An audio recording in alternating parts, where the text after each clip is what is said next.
मंजिलें उन्हें नहीं मिलती जिनके ख्वाब बड़े होते हैं, मंजिलें उन्हें नहीं मिलती जिनके ख्वाब बड़े होते हैं, बल्कि मंजिलें उन्हें मिलती है जो जिद पर अड़े होते हैं। नमस्ते दोस्तों, कैसे हैं आप सभी लोग।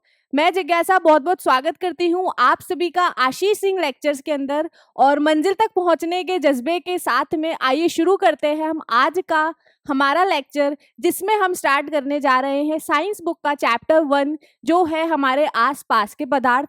काफी इंटरेस्टिंग चैप्टर है और बहुत इजी भी है, तो बहुत ज्यादा इंटरेस्ट लेते हुए हम इसे पढ़ेंगे। जो एक्टिविटीज एनसीईआरटी में दे रखी है वो मैं आपको अलग से प्रोवाइड करवा दूंगी शॉर्ट्स के थ्रू। तो यहाँ पर हम ज्यादा थ्योरी पर फोकस करेंगे और जो एक्टिविटीज है वो हम शॉर्ट्स के थ्रू पढ़ेंगे इस चैप्टर में। अब चैप्टर की हेडिंग पर अगर हम गौर करें तो क्या है चैप्टर की हेडिंग, हमारे आसपास के पदार्थ। आप अपने आसपास में कितनी सारी चीजें देखते हैं। अगर मैं बोलूँ आप अपने सराउंडिंग्स को, अपने आसपास के वातावरण को ऑब्जर्व करो तो आपको क्या क्या दिखेगा। आप देखोगे आपके पास में दीवारें हैं, बुक्स है, टेबल है, चेयर है, पेन है और बहुत सारे अलग अलग तरीके की वस्तुएं आपको अपने आसपास में नजर आएंगी। कभी आपने सोचा है कि ये वस्तुएं बनी किस चीज की होती है। अब यहाँ पर कुछ बच्चे बोलेंगे मैं अणुओं की या परमाणुओं की, तो आपको अभी उस कॉन्सेप्ट में नहीं जाना है, वो हम थर्ड चैप्टर से स्टार्ट करेंगे। वो सारी चीजें हम थर्ड चैप्टर के लिए छोड़ रहे हैं। हम यहाँ पर जो जिस रेफरेंस में हम यहाँ पर बात करेंगे पदार्थ किस चीज से बने हुए होते हैं, यहाँ मैं इस चीज के लिए कण शब्द इस्तेमाल करूंगी। तो हमारे पास जो ये कण है, पदार्थ है, पदार्थ के पास में जो कण है, क्या इनके कोई गुणधर्म होते हैं। तो बिल्कुल इनके गुणधर्म भी होते हैं, उनके बारे में भी हम पढ़ेंगे। पर इन सब चीजों पर आने से पहले हम आइए ये समझते हैं कि पदार्थ होते क्या है। अब देखो, अगर मान लो मैं इस स्क्रीन की बात करूं तो ये स्क्रीन दीवार पर लगी हुई है। अब अगर मैं इस स्क्रीन को देखूं तो इस स्क्रीन ने कोई ना कोई स्थान लिया हुआ है, या फिर अगर इस पेन को मैं अपने हाथ पर रखती हूँ तो इसने कोई ना कोई स्थान घेरा है, कोई ना कोई स्पेस इसने ऑक्यूपाई करी है। उसके अलावा इस पेन का कुछ ना कुछ द्रव्यमान है। द्रव्यमान क्या होता है किसी भी वस्तु का, कि उसके अंदर कितने कण भरे हुए हैं। द्रव्यमान कितने कण भरे हुए हैं, कितना हल्का या भारी ये पेन है। इसके अंदर जितने ज्यादा कण होंगे उतना ज्यादा ये पेन भारी होगा। तो जब भी हम पदार्थ को परिभाषित करने की कोशिश करेंगे तो हम उसकी परिभाषा क्या देंगे कि हर वह वस्तु जो स्थान घेरती है और जिसका कोई ना कोई निश्चित द्रव्यमान होता है, वह पदार्थ कहलाता है। वापस बोलेंगे कि हर वस्तु जो कोई ना कोई स्थान घेरती है, वह उसका कोई ना कोई द्रव्यमान है, कुछ ना कुछ उस वस्तु का द्रव्यमान होगा, तो वह वस्तु आपकी पदार्थ कहलाएगी।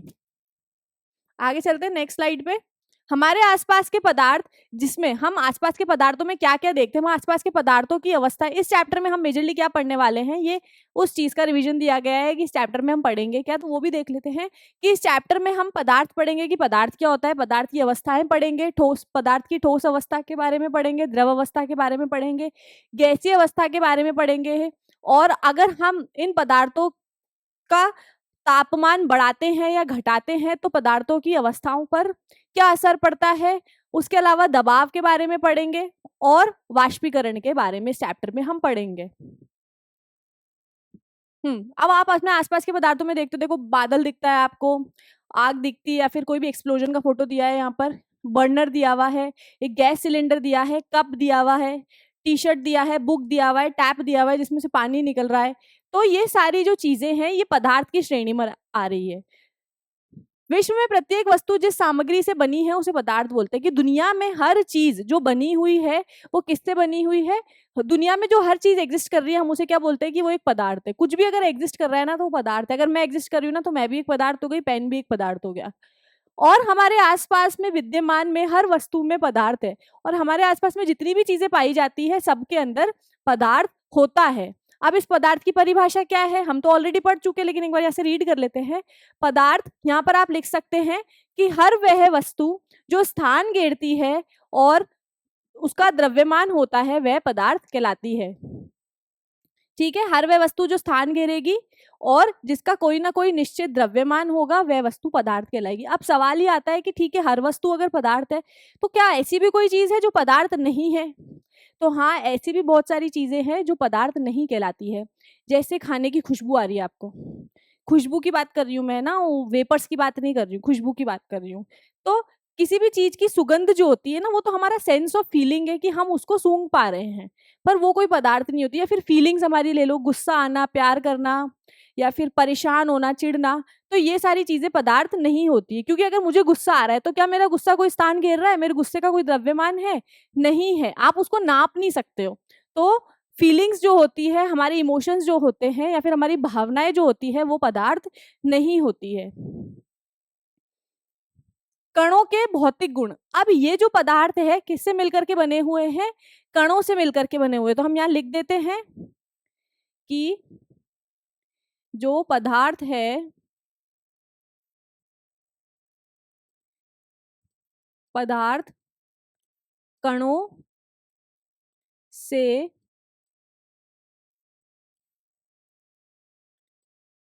मिलकर बने हैं। ये एक इंपॉर्टेंट पॉइंट है कि पदार्थ खुद किससे मिलकर के बना हुआ है? पदार्थ जो है कणों से मिलकर के बना हुआ है। फॉर एन एग्जाम्पल, मान लीजिए ये मेरे पास में एक ईंट है। अब ईंट का कोई ना कोई द्रव्यमान है और ये स्थान भी गिर रही है, तो ईंट क्या हो गई है? पदार्थ हो गई है। अब सवाल ये आता है कि ये ईंट जो है एक पदार्थ तो है, लेकिन ये बनी किसकी हुई है? तो जब आप पदार्थ को जूम करोगे, आप इसको खोल करके देखोगे, मैग्नीफाइन करके देखोगे, तो आपको क्या दिखेगा कि जो प्रत्येक पदार्थ है वो कणों द्वारा बना हुआ है। यहाँ पर आपको एटम्स नहीं बोलना, मॉलिक्यूल्स नहीं बोलना, अणु परमाणु नहीं बोलना है। आपको यहाँ क्या बोलना है कि प्रत्येक पदार्थ जो है कणों से मिलकर के बना हुआ है। अब इन कणों के कोई ना कोई भौतिक गुण भी होते हैं। भौतिक गुण भी है इनके, तभी तो आपको अलग अलग अवस्थाएं में चीजें मिल रही है। कोई आपको द्रव्यमान अवस्था में मिलता है, कोई आपको ठोस अवस्था में मिलता है। तो इस तरीके से जो पदार्थों के कण हैं उनकी अपने अपने भौतिक गुणधर्म भी होते हैं। तो यहाँ पर हम भौतिक गुणधर्म पढ़ लेते हैं कि पदार्थ कणों से बना है। ये हमने देख लिया कि पदार्थ जो है कणों से मिलकर के बना हुआ है। जैसे मैं बोलूंगी कि अगर एक इंसान के शरीर को आप देख रहे हो तो वो किससे बना हुआ है? वो सेल से बना हुआ है, कोशिकाओं से बना हुआ होता है। तो हमारा जो बेसिक स्ट्रक्चर है वो किससे बना हुआ है? कोशिकाओं से बना हुआ है। तो इस प्रकार दुनिया में हर चीज, चाहे वो जीवित हो या मृत हो, वो सब किससे मिलकर के बनी हुई है? कणों से मिलकर के बनी हुई है। यह सतत नहीं है। मतलब यह जो पदार्थों के कण होते हैं ना, ये सतत नहीं होते, ये कंटिन्यूअसली मूव करते रहते हैं। हमेशा ये मूव करते रहते हैं। मूव करते रहते हैं, इसके लिए हम एक एक्सपेरिमेंट देखेंगे। पदार्थों के जो कण हैं वो अत्यंत छोटे हैं, इतने छोटे हैं कि अगर आप उनका विश्लेषण करना चाहते हो तो आपको माइक्रोस्कोप का इस्तेमाल करना पड़ेगा। अगर आप किसी भी पदार्थ के कण को देखना चाहते हो तो आपको माइक्रोस्कोप की सहायता लेनी पड़ेगी। अब ये सतत नहीं है, ये सतत नहीं है, देखने के लिए आप क्या छोटा सा एक्सपेरिमेंट कर सकते हो। जैसे ग्लास है, ग्लास के अंदर अगर आप एक कांच का ग्लास लो, उसके ऊपर आप नील डाल दो। घर में नील होती है ना कपड़े धोने वाली, जिससे सफेद कपड़ों को थोड़ा नीला किया जाता है पीलापन हटाने के लिए, वो वाली नील को आप एक ड्रॉप जो है नील उस ग्लास में डालो। आप क्या देखोगे कि कुछ देर बाद में जो वो नील है वो पूरा ग्लास के पानी को नीला कर देती है। क्यों? क्योंकि हमने आपको, लेकिन कंडीशन क्या है? उस ग्लास को स्टेबल रखना है, स्थिर रखना है। ये ग्लास है, इसमें हमने पानी भर दिया है, ठीक है। थोड़ी मैंने बोला है कि अब इस ग्लास में आपको क्या करना है? नील डाल देनी है। नील डालने पर क्या होगा? जब आपने इस ग्लास में नील डाली है तो नील आप ऊपर डालोगे, लेकिन थोड़ी देर बाद आप क्या ऑब्जर्व करोगे कि इस ग्लास का जो पानी है वो भी कैसे कलर का होने लग गया है? नीले रंग का होने लग गया है कुछ समय बाद। क्यों? क्योंकि जो नील के ये कण है ना, वो वो ऊपर वाली सतह से तैरते हुए नीचे आ गए हैं। ऊपर वाली सतह से वो ट्रेवल करते हुए, मूव करते हुए नीचे की तरफ आ गए हैं, जिससे हम क्या कह सकते हैं कि नील के जो कण थे वो सतत नहीं थे, वो गति कर रहे थे। और उनके गति करने की वजह से क्या हुआ? जो पानी था उसका रंग बदल गया। तो इस तरीके से हम क्या बोल सकते हैं कि जो पदार्थ होते हैं, पदार्थ जो है उनके कण जो है वो सतत नहीं होते हैं।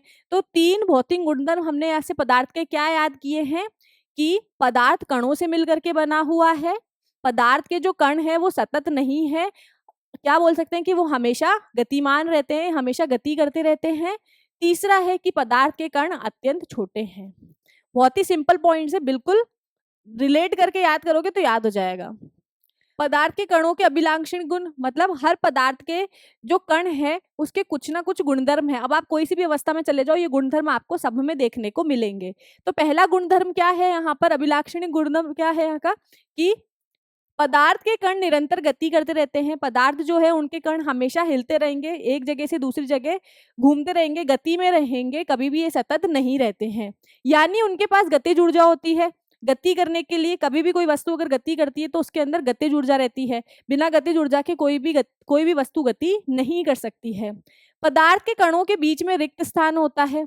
पदार्थ के कणों के बीच में रिक्त स्थान होता है, इस चीज को आप फील कैसे कर सकते हो, ये एक्सपेरिमेंट आपने सबने अपनी जिंदगी में कभी ना कभी किया ही होगा।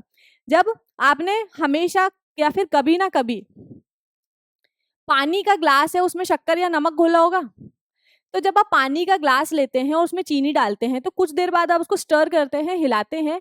चीनी को पानी के अंदर घोलने के लिए आप चम्मच को हिलाते हैं, घुमाते रहते हैं पानी में। हम क्या देखते हैं कि कुछ देर बाद में चीनी जो है वो पानी में गायब हो जाती है। तो एक्चुअली होता क्या है, वो चीनी कहीं गायब नहीं होती है। जैसे मान लीजिए ये आपका ग्लास है और इसमें पानी भरा हुआ है और आपने इसमें थोड़ी सी चीनी डाल दी। अब चीनी डाल दी हमने, नीचे जम गई वो जाकर के, लेकिन हम जब पानी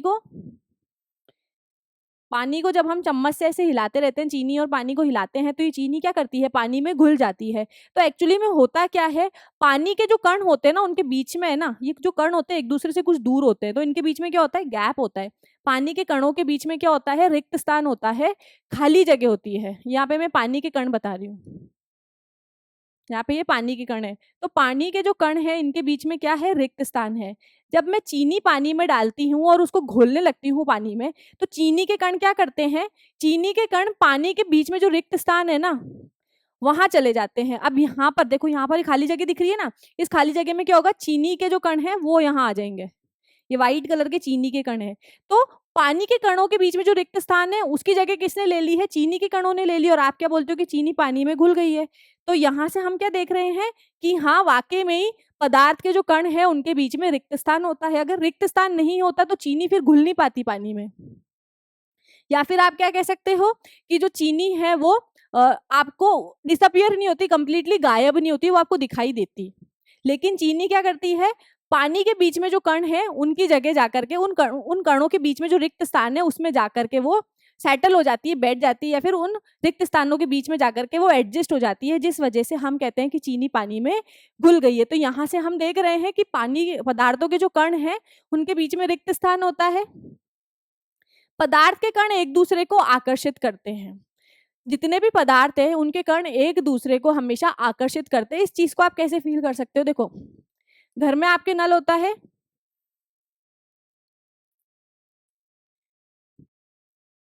घर में नल होता है और नल से पानी निकलता है। तो देखो जब नल से पानी निकलता है, जब नल से पानी निकल रहा है तो ये पानी इस तरीके से आता है पूरा एक प्रेशर के साथ में, ठीक है। लेकिन अगर जब हम नल के बीच में, पानी के बीच में अपनी उंगली रख लेते हैं इस तरीके से, अगर मैं यहाँ अपनी उंगली लगाती हूँ तो ये पानी क्या करेगा, ये पानी जो है दो धाराओं में विभाजित हो जाएगा। अगर पानी टपक रहा है, पानी टपकते हुए पानी के बीच में अगर मैंने अपनी उंगली रखी है तो ये पानी क्या होगा, दो धाराओं में विभाजित हो जाएगा। यहाँ पर मान लो ये मेरी फिंगर है, ये मेरी फिंगर है, यहाँ पर मेरी फिंगर ने क्या करा, पानी को दो भागों में बांट दिया है। पानी का जो रास्ता था वो बदल दिया है, आधा पानी इधर चला गया, आधा पानी इधर चला गया। लेकिन फिंगर के बाद में, जैसे फिंगर, ये उंगली, अगर मैं इस उंगली से मैंने पानी को, धाराओं को विभाजित कर दिया, लेकिन हम नीचे जाकर के क्या देखते हैं कि जो पानी है वापस अपनी धाराओं को एक दूसरे की तरफ, ये इस तरीके से धारा पूरी मिल करके नीचे की तरफ वापस पानी बहने लगता है। मतलब यहाँ पर जो मेरी उंगली ने पानी की धाराएं अलग अलग करी थी वो अलग होने के बाद में वापस मिल जाती है। क्यों मिल जाती है, क्योंकि यहाँ पर ये जो पानी के कण है एक दूसरे को अपनी तरफ आकर्षित करते हैं। इस वजह से आपको जो पानी क्या, किसी भी पदार्थ के जो कण है वो एक दूसरे को अपनी तरफ आकर्षित करते हैं। पदार्थ की अवस्थाएं, अब पदार्थ जो है आपको अलग अलग अवस्थाओं में देखने को मिल सकता है। मूल रूप से पदार्थ की जो है तीन अवस्थाएं हैं, लेकिन अब तक जो है पदार्थ उसकी 5 अवस्थाएं कुल हम डिफाइन कर पाएंगे। या फिर इस चैप्टर के अंदर आपके मूल रूप से तो 3 अवस्थाओं को ही ढंग से इलेबोरेट करके समझा करके दिया हुआ है, लेकिन चैप्टर के एंड में एक प्लाज्मा अवस्था भी दी गई है। उसके अलावा एक बोस कंडेंसेट अवस्था भी होती है किसी भी पदार्थ की। तो सबसे पहले अवस्था क्या हो गई है, किसी भी पदार्थ की पहली अवस्था हो गई है ठोस, जिसको हम सॉलिड बोलते हैं। सॉलिड ठोस अवस्था क्या हो गई है, कोई भी किताब ले लो, पेन ले लो, स्क्रीन ले लो, टेबल ले लो, चेयर ले लो, ये सब क्या है, ठोस अवस्था है। अब पदार्थ की किसी भी अवस्था को ठोस अवस्था कैसे बोल सकते हैं, वो भी चीज हम अलग से पढ़ेंगे, लेकिन पहले हम रिव्यू कर लेते हैं कि कौन कौन सी अवस्थाएं हम पढ़ने वाले हैं। दूसरी अवस्था क्या है, दूसरी अवस्था है आपकी द्रव। द्रव क्या होता है, लिक्विड। द्रव जो है आपका लिक्विड होगा, और एक है गैसीय अवस्था, जिसको हम, एक है आपकी गैसीय अवस्था।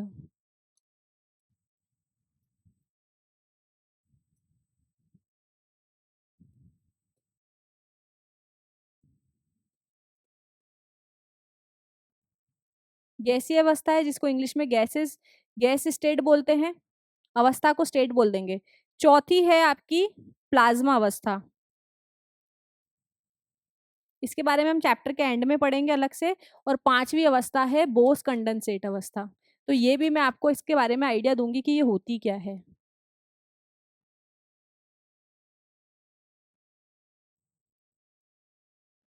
तो टोटल ये 5 अवस्थाओं के बारे में हम पढ़ेंगे। पहली हम देख रहे हैं ठोस अवस्था है। ठोस अवस्थाओं के उदाहरण क्या हो जाएंगे, बता चुकी मैं आपको, पेन, टेबल, चेयर, ये सब ठोस अवस्थाओं में आते हैं। उसके बाद में आएगी द्रव अवस्था। द्रव अवस्था मतलब लिक्विड। द्रव अवस्थाओं में कौन सी चीजें देखते हैं आप, पानी हो गए, जूस, पेट्रोल, और जूस, पेट्रोल, कैरोसिन, तेल, ये सब आपके द्रव अवस्था के उदाहरण हो जाएंगे।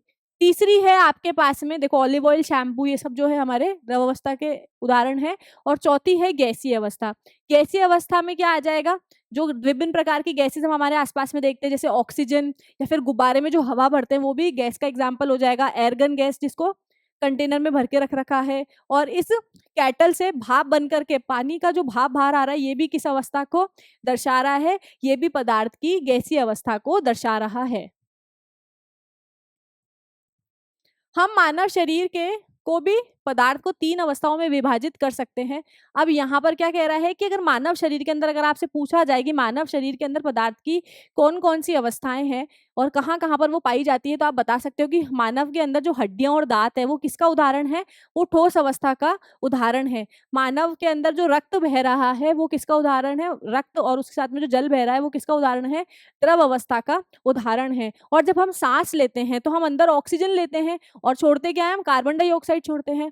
तो मानव शरीर के अंदर कौन कौन कौन सी गैस आप लेते हो, ऑक्सीजन लेते हो और CO2 छोड़ते हो, तो वो गैसीय अवस्था के उदाहरण हो गए हैं यहाँ। अब ठोस अवस्था के बारे में पढ़ेंगे। ठोस अवस्था क्या है, इसके कुछ गुणधर्म है जो आपको ध्यान रखने। देखो, ठोस अवस्था, ये पेन आज इस शेप का है, कल भी इसी शेप का रहेगा। अगर मैं इसके ऊपर बहुत ज्यादा बल भी लगाती हूँ, इस तरीके से इसको एकदम प्रेस करने की कोशिश भी करती हूँ, तो भी ये पेन क्या अपनी अवस्था, अपना, सॉरी, अवस्था नहीं, ये जो पेन है अपना आकार नहीं बदलता है। तो पहला गुणधर्म क्या हो गया है ठोस अवस्था का, कि इसका आकार जो है वो निश्चित रहता है। ठोस अवस्था का आकार जो है निश्चित रहता है। आप अपनी बुक्स को देखो, ऐसा थोड़ी है कि आज वर्ग आकार की है, कल आयत के आकार की हो जाएगी, परसों त्रिभुज के आकार की हो जाएगी। या फिर आप अपनी किताबों के ऊपर जब जोर लगाते हो, तो जोर लगाने से भी क्या उन किताबों का या फिर मेज का या चेयर का आकार बदल जाता है क्या, नहीं बदलता है। इसलिए हम क्या कह सकते हैं कि जो ठोस अवस्थाएं होती है उनका जो आकार है वो कैसा होता है, निश्चित आकार होता है। ठोस अवस्थाएं में स्पष्ट सीमाएं होती है। कोई भी ठोस अवस्थाओं की आप स्पष्ट सीमाएं देख पाते हो, स्पेसिफिक बाउंड्रीज आप उनकी देख पाते हो। भाई, चेयर की भुजाएं आप देख पाते हो, या फिर जैसे मान लो कि आपके पास में ब्लॉक है, ये कोई भी मान लो लकड़ी का ब्लॉक है आपके पास में,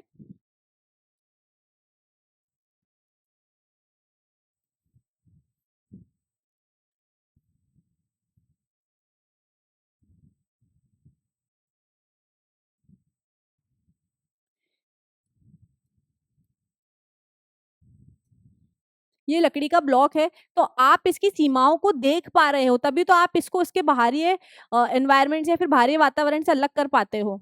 लेकिन अगर मैं आपको बोलूं, जैसे गुब्बारे को देखो, गुब्बारा फटता है तो क्या हो गया, उसके अंदर की जो गैस बाहर आती है आपको दिखती है क्या? वो क्यों? क्योंकि उसकी कोई भी निश्चित सीमाएं, स्पष्ट सीमाएं नहीं होती है।